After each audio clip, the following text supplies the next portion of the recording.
బీడీ కార్మికులు మాకు పింఛన్లు ఇయ్యాలి, మాకు పింఛన్లు ఇయ్యాలి అని లొల్లి చేస్తే పింఛన్లు ఇచ్చే. మున్సిపల్ కార్మికులు జీతాలు ఇయ్యమని ధర్నాలు చేస్తే జీతాలు పెంచే. ఉద్యోగులు డిఏ ఏరియర్స్ ఇయ్యమంటే అయ్యి కూడా ఇచ్చే. పిల్లగాళ్ళు కొలువులు కావాలంటే నోటిఫికేషన్లు ఇచ్చే. అటెంక్ అందరూ సీఎం సార్ పోటకు పాల ప్యాకెట్ల అభిషేకాలు చేసే. మరి గీ సీక్రెట్ గీళ్ళకెందుకు తెలుస్తలేదో ఏందో.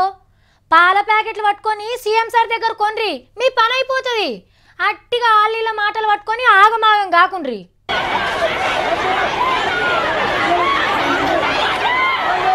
ఇగో గిట్లా ఆశా వర్కర్ల ఆశలన్నీ ఆరిపోయినాయి.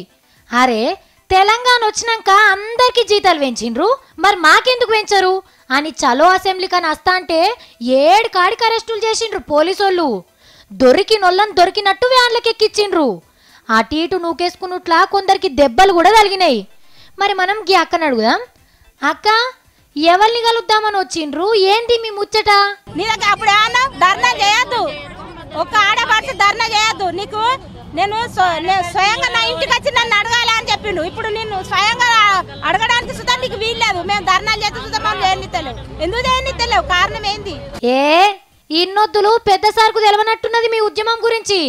అరే ఆడవిట్ట రోడ్ మీదకి వస్తే సీఎం సార్ ఊరుకుంటాడా? నువ్వేం బాధపడకు.